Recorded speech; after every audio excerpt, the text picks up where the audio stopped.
Okay everyone, Pennswood Apartments and Townhomes.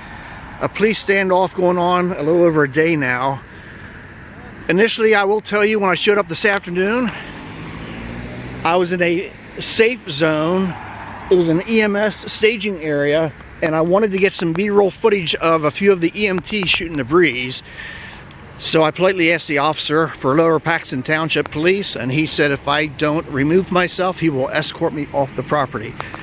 So being private property, I escorted myself over here with the big boys and girls with the commercial news. So hopefully we'll get a quick press conference here and keep everyone updated. Yeah, they are. They're going to hold off.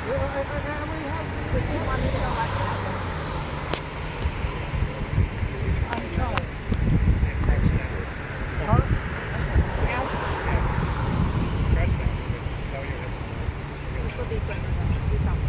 About 33 hours standoff.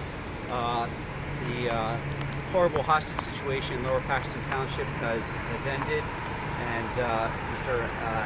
Hankerson was taken into custody. This was a remarkable team effort involving the Lower Paxton Township Police, the Pennsylvania State Police CERT team, and the Dauphin County CERT team, and freed 2 hostages. He had a 2-year-old child and a 69-year-old woman.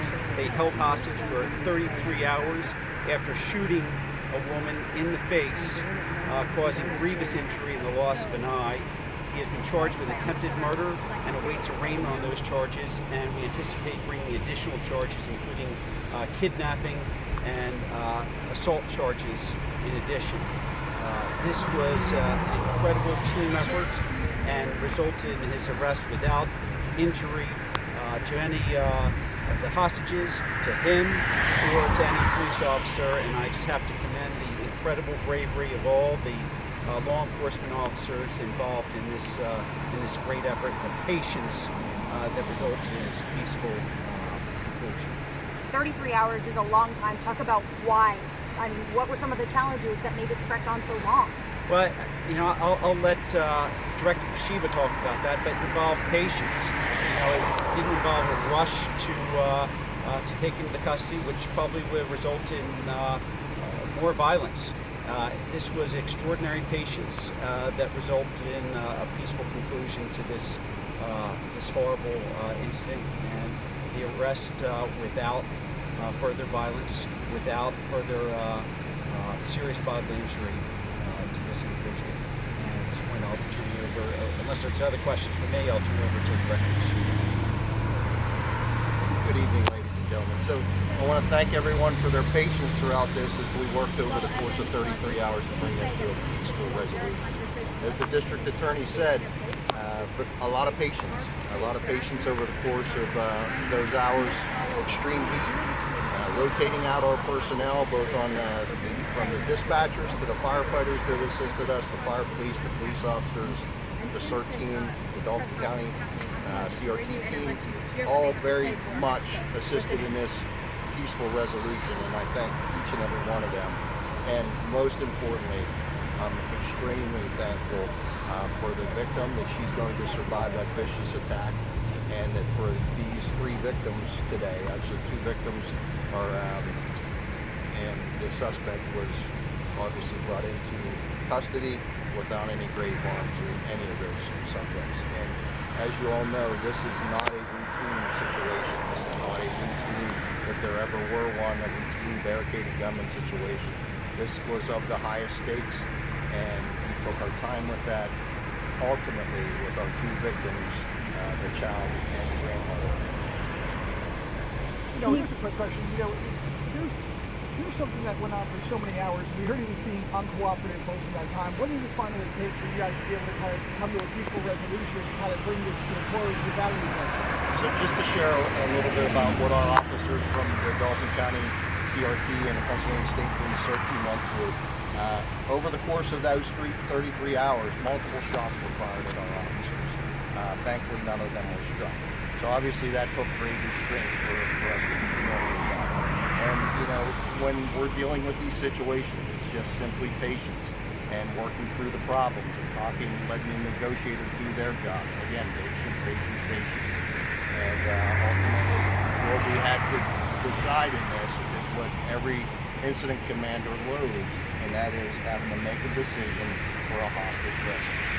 And in this particular case, after that many hours, we basically spent all of our options. They were gone. And we got to a point where we had to do a dynamic hostage rescue with the Pennsylvania State Police Search Team. And that was done ultimately saving those two victims and successfully taking that individual into custody without a single shot fired by any of our tactical partners. Can you explain what that means exactly? What you just said? A tactical rescue very rarely is done. It's basically an aggressive, immediate action within a structure from every point of possible entry into that structure with a whole host of implements to get into that structure, to create diversions, and to ultimately get in there and put those people in custody as quickly as we can. And could I just expand upon that?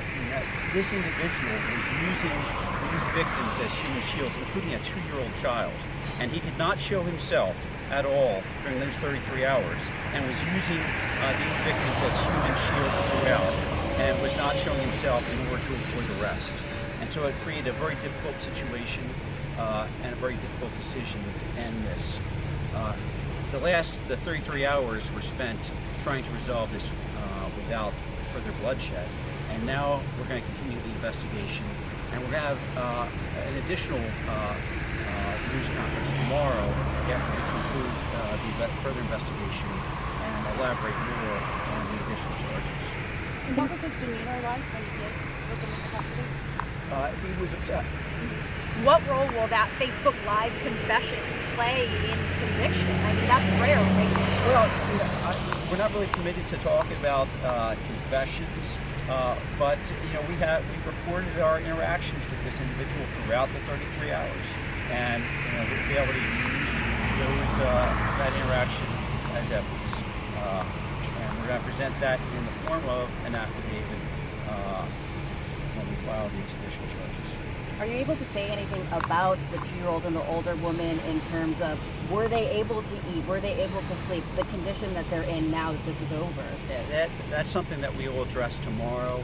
We're going to conduct further investigation, and we'll elaborate on that tomorrow. Thank you guys so much. Thank you. I know you're tired, so. And that was the best part is including the situation was doing street service and they're doing on the street.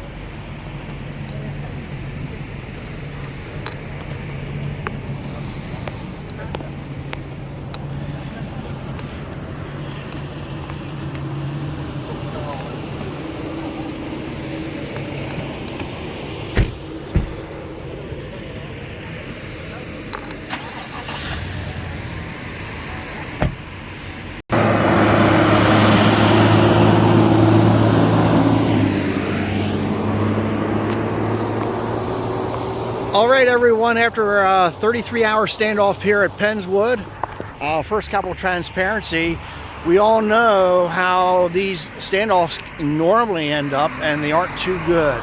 This one could have turned out a lot worse with all the shots fired. If you heard the police conference there a moment ago, police didn't fire a single shot, even after all the rounds that were fired at them. One interaction with an officer for Lower Paxton, like I said, I think he was having heat exhaustion or a bad hair day, telling me to exit the property in the manner that he did. Overall, I just wanted to let my viewers know that we live in a bad world out here, and I'm just here to cover a story for you, for those who can't get out. So from Lower Paxton here in South Central Pennsylvania, we shall see you on the next one, and thanks everyone for your love and support. Take care.